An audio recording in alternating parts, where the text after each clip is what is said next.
All right, let's get started. Okay, so the US and China both are, they have got disagreements, as I told you before, over Taiwan. Then the United States of America and China, they are also disagreeing on many issues, on many areas. For example, Japan, South Korea, Philippines, Thailand, Australia. They're worried about the Chinese expansion in the region, Chinese ingress and regional hegemony in the region. Japan, it has got historical enmities with the Chinese because, during the World War II, the Japanese actually attacked Southeast Asia. They colonized Koreas. They also, attacked Manchuria, and they, killed and subjugated and raped many Chinese women. And because of that, the Chinese and Japanese, they have got, historical animosities. Now, in modern times, after the World War II, Japan, became a weak power. They surrendered against, in front of the United States of America and Soviet Union, and ultimately, they, abandoned their military and as well and the military capabilities. So now, Japan and South Korea, they have got shelter. They have got extended nuclear deterrence by the United States of America, and United States of America has extended its security umbrella over these countries.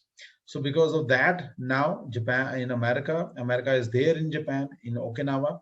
They got a base in Japan, and they are there to protect South Korea and Japan from North Korea and China. So such type of things are happening in that region, and because of that, the Chinese are now pursuing aggressive policies. They are coming up with modern weapon and equipment, and they are also coming up with the idea of area denial capabilities.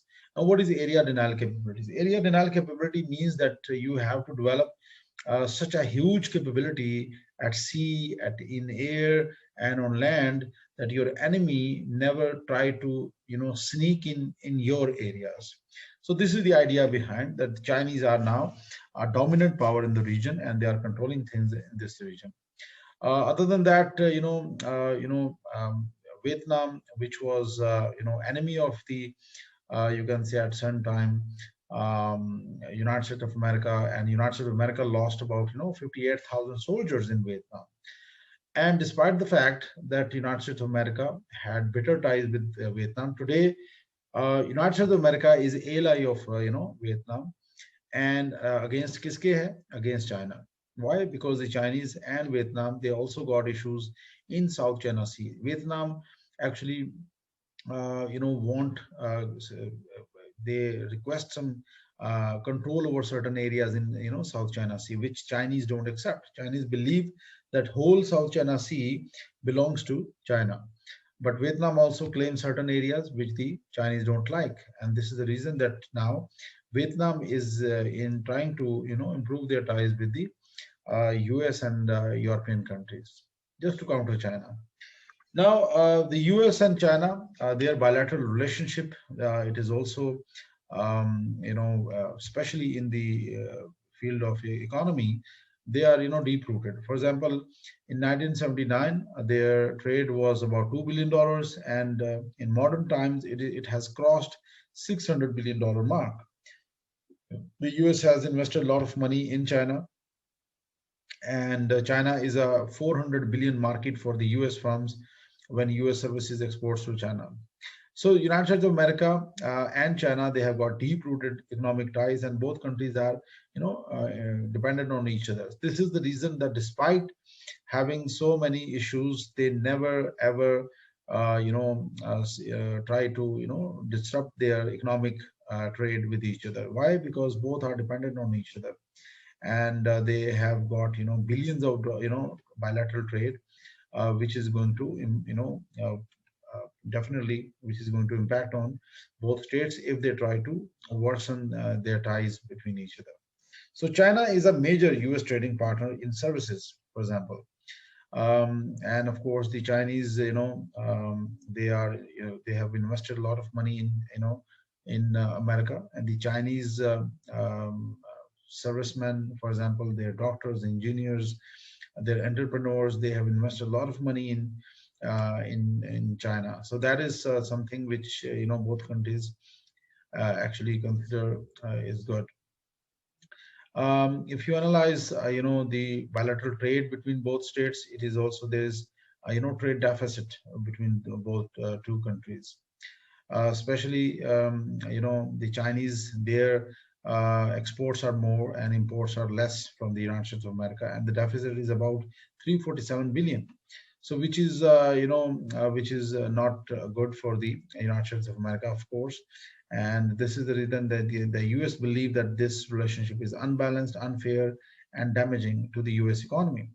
But since China is a huge consumer country, China has a big labor force, so their share is automatically more.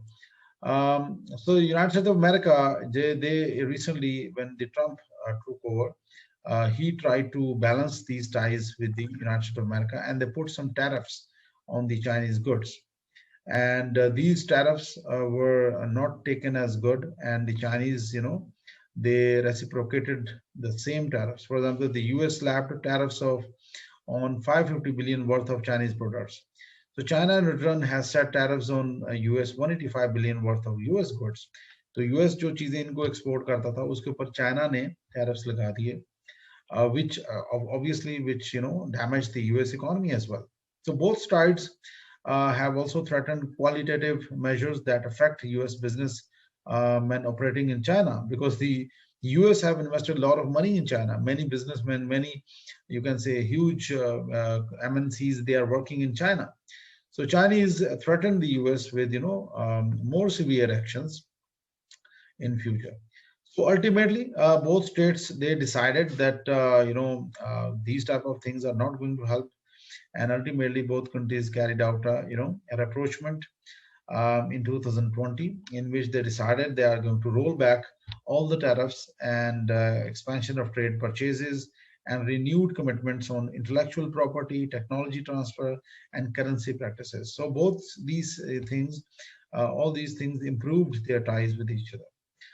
Way forward for both countries. For the United States, China today is neither an outright enemy nor a trusted friend. It is, it is in limbo, for example, and both states are actually interdependent on each other. So this is the lesson for us as well, because India and Pakistan can also improve their trade ties, and interdependence can, prevent these states from any hostile relationship against each other.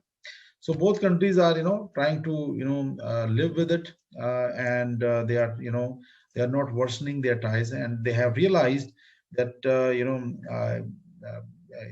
damaging ties or not cooperating with each other is actually, damaging for both states, because both countries have, practiced this since 2017. They put tariffs on each other, and ultimately they had to concede.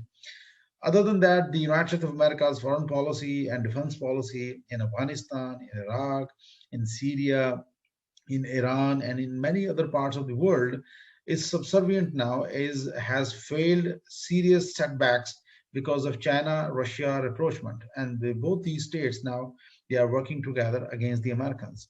So this is a major, you can say, issue. And China, in near future, China would remain a very dominant power in the world, and China would, definitely control economic, you can say, clout all around the globe. They are going to have their economic influence all around the globe, because they have got, huge economy, which is going to be the number one economy in future, and they are going to control things in future, in coming years.